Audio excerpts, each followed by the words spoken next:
দিলীপ ঘোষ আর অভিষেক বন্দ্যোপাধ্যায়, এই যে দুজনের বিষয়টা নিয়ে এখন বেশ চর্চা হচ্ছে। দিলীপ ঘোষ যেটা বলেছেন যে অভিষেক বন্দ্যোপাধ্যায় একটু ভালো নেতা, অর্থাৎ রাহুল গান্ধীর সঙ্গে যদি তুলনা করে তিনি যেটা বলতে চেয়েছেন, এবং তার কথার যথেষ্ট একটা যুক্তি অনেকে নাকি খুঁজে পাচ্ছেন। দিলীপ ঘোষ মাঝে মাঝে এমন বিতর্কিত মন্তব্য করেন, তার বিভিন্ন মন্তব্য এখন সাধারণ মানুষের কাছে খুবই রসিকতার ছলে তারা সেগুলো আওড়ায়। বিষয়টা এই জায়গাটায় যে এই যে দিলীপ ঘোষের এই মন্তব্য, অর্থাৎ অভিষেকের সম্পর্কে একটা ভালো দিক তুলে ধরার যে বিষয়টা দিলীপ ঘোষের পক্ষ থেকে করা হয়েছে, এইটার কি কি কারণ থাকতে পারে? এখন অনেকে অনেক কারণ কিন্তু খুঁজছে। এক শ্রেণী এটা খুঁজছে যে তাহলে কি দিলীপ ঘোষ বিজেপিতে কোনো রকম জায়গা না পাওয়ার ফলে কিছুটা হতাশ হয়ে তিনি এই ধরনের মন্তব্য করছেন, বা অভিষেক সম্পর্কে একটা ভালো মন্তব্য করার ফলে তিনি কি ভবিষ্যতে তৃণমূলে যাওয়ার একটা পথ তৈরি করছে, এরকম কিছু অনেকে ভাবছে। আবার অনেকে ভাবছে যে এটা ঠিক উল্টোটা হতে পারে কি, যে অভিষেক বন্দ্যোপাধ্যায় কি আগামীতে বিজেপিতে চলে আসতে পারেন এরকম, যার জন্য দিলীপ ঘোষ কি একটা ছোট্ট পথ তৈরি করার চেষ্টা করছে, বা অভিষেকের একটু কাছাকাছি বা অভিষেকের সন্নিকটে যাওয়ার একটা চেষ্টা, এইটা কি হচ্ছে, এরকম আবার অনেকে ভাবছে।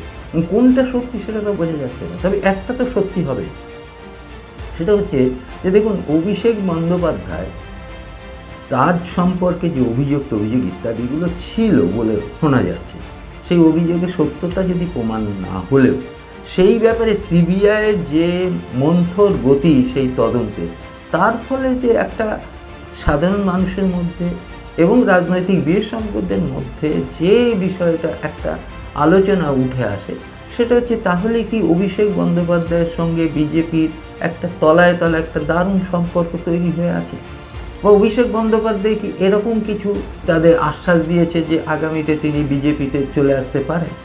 অথবা ঠিক উল্টোটাই যদি আমরা ধরি যে দিলীপ ঘোষ ঠিক একই কারণে যে অভিষেক সম্পর্কে এইরকম একটা মন্তব্য করার ফলে তিনি কি এটাই বোঝাতে চেয়েছেন যে আগামীতে তৃণমূলের একটা জায়গা যাতে তার পাকা হয়, সেরকম একটা জায়গা তিনি তৈরি করতে চাইছেন।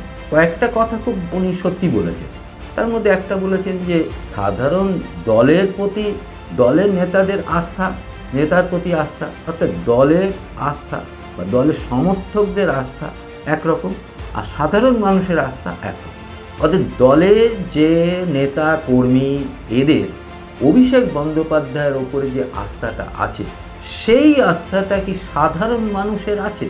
একইভাবে রাহুল গান্ধীর ক্ষেত্রেও ঠিক একই প্রশ্ন ওঠে যে দলের যে নেতা কর্মী তাদের রাহুল গান্ধীর ওপরে যে আস্থাটা আছে, সেই আস্থাটা সাধারণ ভোটারদের, সাধারণ মানুষের সেই আস্থা কি রাহুল গান্ধীর ওপরে আছে?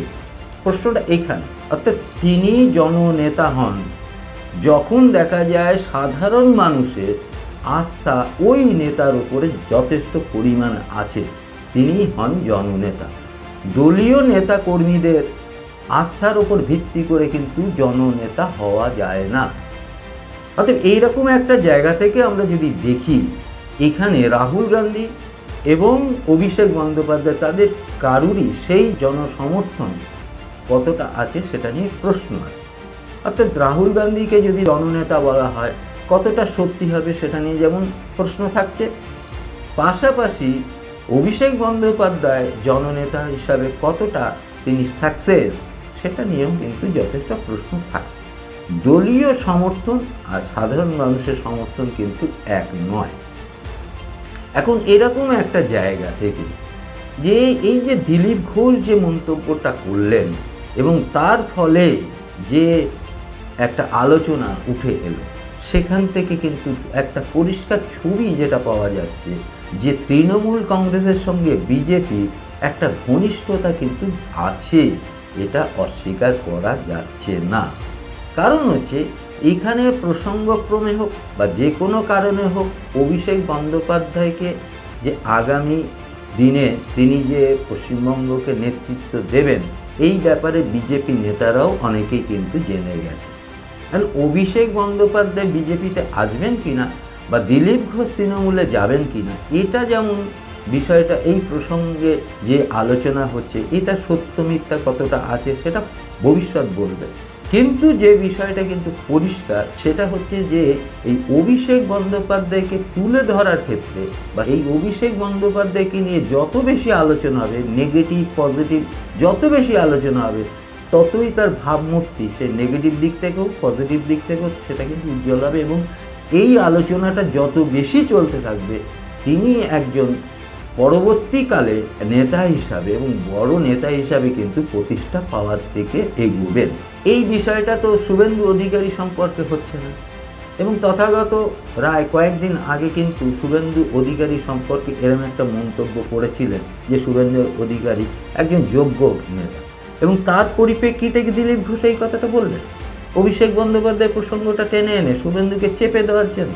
এরকম হতে পারে, অনেকে প্রশ্ন তুলছে, অনেকে বলছেন এটা যে তথাগত রায় যেহেতু শুভেন্দু প্রসঙ্গটা তুলেছিলেন তাই দিলীপ ঘোষের একটু হয়তো গায়ে লেগেছে, তাই অভিষেককে তিনি টেনে এনে অভিষেককে সেই জায়গাটা একটা ফোকাস করার চেষ্টা করলেন।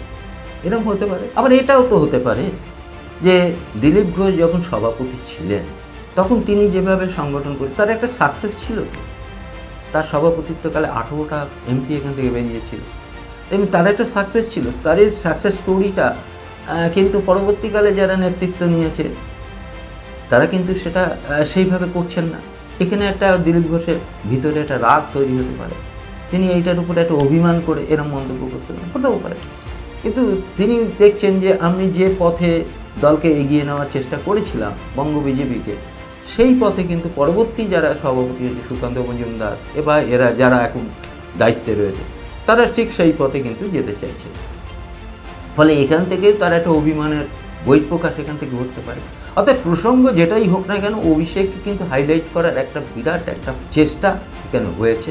এই ব্যাপারে কিন্তু রাজনৈতিক মহল মোটামুটি একমত।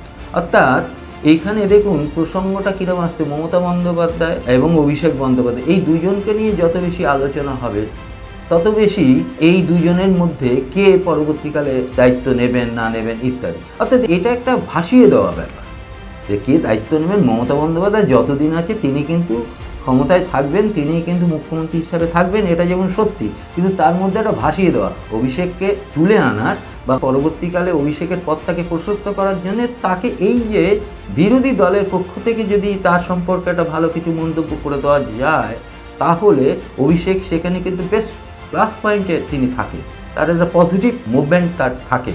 ফলে এই বিরোধী নেতারা যেমন দিলীপ ঘোষ যে মন্তব্যটা করলেন সেই জায়গা থেকে অভিষেক কিন্তু বেশ কিছুটা পজিটিভ জায়গায় কিন্তু তিনি রয়েছেন, এই কথা কিন্তু অস্বীকার করা যাবে। কী হয়েছে কি হবে এটা পরবর্তীকালে জানা যাবে। তবে এটা কিন্তু ঠিক যে দিলীপ ঘোষ কিন্তু কি জায়গায় যেতে চলেছেন বা তিনি তার রাজনৈতিক পরিবর্তন ঘটাবেন কিনা, বা তিনি এই যে মন্তব্যটা করার পিছনে যে হঠাৎ তিনি মন্তব্য করেছেন এমন কিন্তু নয়, এর পিছনে কিন্তু একটা বড় কারণ রয়েছে। সেই কারণটাই হচ্ছে তথাগত রায় যে মন্তব্য শুভেন্দু সম্পর্কে করেছে তার পরিপ্রেক্ষিতে হয়তো দিলীপ ঘোষ এমন মন্তব্য করতে পারেন, এটা কিন্তু অনেকেই মনে করছে। এখন দেখাই যাক কী হচ্ছে কি হবে। আপনারা আমাদের সঙ্গে থাকবেন, আমাদের চ্যানেলটাকে সাবস্ক্রাইব করবেন।